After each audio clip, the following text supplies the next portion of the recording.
I love stories, I love characters, I love a good twisty plot, I love fiction, but today I'm switching it up. I'm going to be reading one of the most popular Christian nonfiction books out there to see if books like these are really as life-changing as people say, and if I'm just missing out on something by staying away from this genre. As I read, I'm going to be sharing everything I learned from this book with you, and I'm also going to attempt to answer the big question, which is better, fiction or nonfiction? And after I finished, I actually ended up applying one of the biggest and also hardest rules of this book to my own life, which ended up being a brutal process, but we'll get to that later.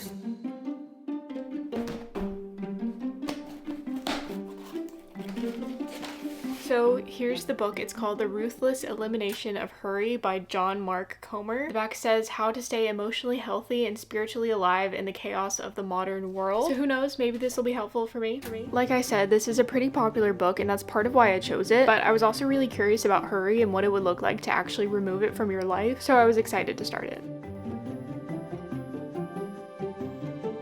So I forgot to share a tip or something I learned from the first chapter that I read last night, but the thing that stuck out to me I think the most was when he talked a little bit about the Mary and Martha story, about how when Jesus came, Mary was really good about being calm and just sitting and being with Jesus and listening to him, and then Martha was super busy and trying to get stuff done and getting frustrated because no one was helping her. And like the point of that story was that even though Martha was trying to do good for Jesus, she was kind of like missing him in the process, and I think that's kind of what this book is trying to say thus far. So that was my favorite tip from the first chapter. Now I just read the second one, and this one gave a lot of background to how busy people are these days, especially compared to people 10, 20, 30 years ago. And something I learned from this chapter was that sometimes we don't even have that much to do, but because we're like wired to need to be busy all the time, we find things just to fill up our hours, whether they're really necessary or not. Like he went over people's screen time and how we're on our phones for so much of the day, or watching TV or on our computers, and how people just have such a hard time taking time aside just to rest. So those are the first two chapters. I'll be honest, as I kept trucking through this book, I started to get a little bit bored with it. Obviously, nonfiction doesn't exist for entertainment purposes, and I think in my mind at the time, I was treating it in the same way as regular fiction. My mindset was kind of like, if it's not thrilling to me, then why would I force myself to pick it up? So at this point, I was obviously a little bit confused as to why so many people read so much nonfiction, but regardless, I did still want to finish the book. So after a couple days of moving slowly, I woke up and decided that I would dedicate the entire day to reading in order to make some actual progress. Soon after I started reading on this day, I got to this part about the Sabbath, which talked all about the major positives of relaxing on the 7th day of the week. And it just so happened to be a Sunday when I was reading this, so it felt perfect. I read so much throughout this day that I was starting to actually really like the book more. It was a little bit more entertaining, I felt like I was getting more out of it, and best of all, I was making some really good progress. I just got to a part in the book where it has all of these like random black pages like right in the middle. I don't know why it looks like this, but it's an interesting section. It's basically talking about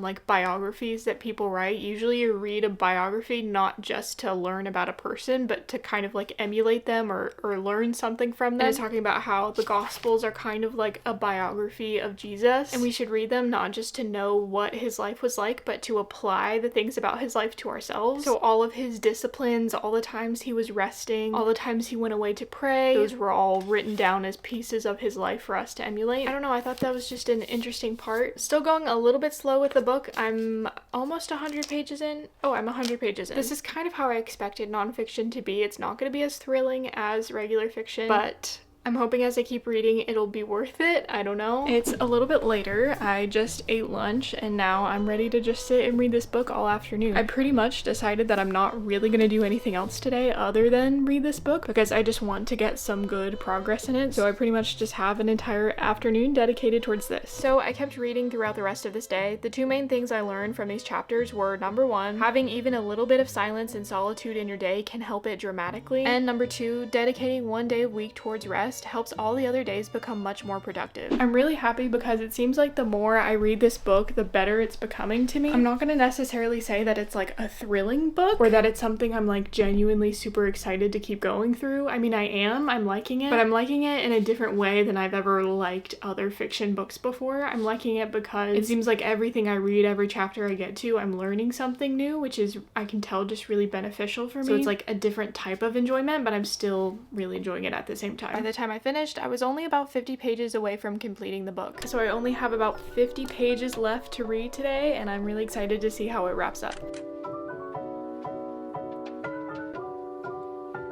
I'm getting close to the end of this book. I'm on page 223, and it's finally starting to get into some like practical tips on how you can put some of these things into practice. So it's kind of fun. There's a bunch of these like little rules laid out. Some of them are like bigger changes, like big things to actually implement in your life, and then some of them are pretty small and actually kind of funny. Like one of them is to drive in the slow lane or to go the speed limit. Just like a bunch of little things to combat the constant desire to like rush through everything. So I thought those were funny. And then there's also some much bigger ones that would obviously be really hard to follow, like staying off your phone, or one of them is even like to get a flip phone, to not go on social media, set aside time for silence and solitude. Take up journaling was one of them that I thought was pretty interesting. I'm glad there were some like practical applications in this book, because thus far it's all been like how rush and hurry in life is bad, but I've been kind of confused as to like how do you get rid of it. That's kind of the whole point, the elimination of hurry. So I'm going to keep reading through this today, and then I'll be finishing this soon. I also have some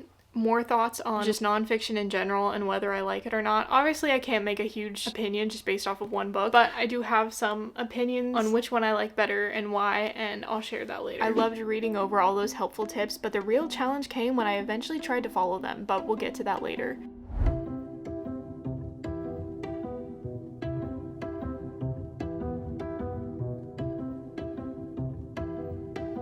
So obviously this book wasn't nearly as entertaining as my typical fiction books, but I don't think I can judge it on that, because obviously that's not the point. The point of the book was to learn something, and I do feel like I did. From the importance of mimicking Jesus's life, or prioritizing quiet time, or resting on Sundays, I feel like I did get a lot out of this book. In the beginning, I was really trying to compare the two genres of fiction and nonfiction and see which one was better, but I'm realizing now that I can't really make a decision on that because they're just so different. It might be obvious that I do still prefer fiction books, but that doesn't mean that they're inherently better than nonfiction. They're just two totally different things, but I'm really glad that I did try this one out. And that's where I was gonna end it. But then the next day, I woke up and noticed something I was really annoyed about. I really didn't listen to anything the book had told me. I was on my phone all the time, I was rushing through everything I did, and I found myself wondering what was the point of reading it if it didn't actually change something in my life. Then I thought, what if I actually did what the book says? No matter how painful or how much I didn't want to, I realized I couldn't accurately judge this book without at least trying one of the life tips and seeing if it helps. So the next day, I decided to follow one of the rules in this book that I thought would be the most difficult. Go the whole day without my phone. And it was rough.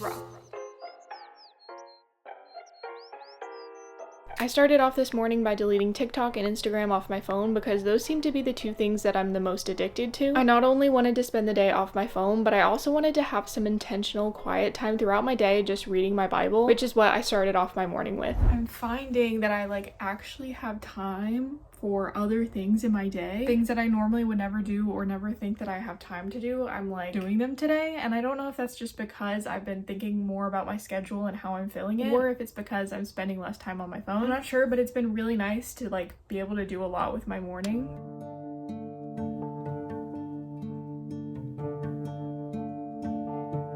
I was doing really fine all earlier this morning, like I was pretty busy and I was getting stuff done and I wasn't really thinking about my phone. Now that I'm kind of done with a lot of the stuff I was working on, I do really want to just sit and go on my phone for a little bit, but I also feel like I'm okay, like I don't absolutely have to, and if it stays like this, I'll be fine getting through the day. I just hope it doesn't get harder.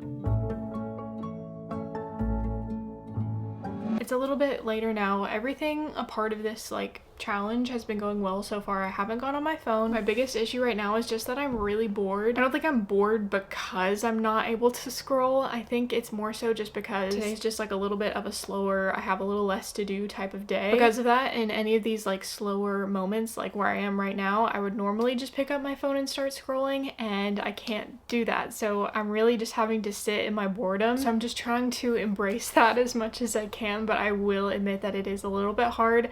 I feel like this whole day is making me seem like I'm actually addicted to scrolling on Instagram and TikTok. I'm not actually that much, and I feel like I'm less than the average person my age, but just like anyone, I do go on my phone regularly throughout the day, and it's just very different not to. So I'm gonna try and just sit in this boredom and embrace it, I guess. And hopefully I learned something through this. Throughout the rest of this day, I read my Bible more, I ate food, I went to the gym, played some guitar, and went outside, and just did all the mundane things that I typically wouldn't do or would at least rush through on a normal day. And by the end, the biggest thing that stood out to me was just how peaceful the whole experience was. As I finished up this difficult day of staying off my phone, I realized that being busy busy isn't always necessarily a bad thing, as long as your time is being filled productively and not with things that are pointless. This day also reminded me of how important it is to find quiet time throughout your day, no matter how busy you are. I read the Bible 3 times on this day, and it really reminded me how important reading the Bible is, and I probably wouldn't have found that out if I had the distraction of my phone to keep me from doing it. And although I still prefer fiction books, I have to say this nonfiction was really beneficial to me, and I'm super excited to hopefully try more books like these soon.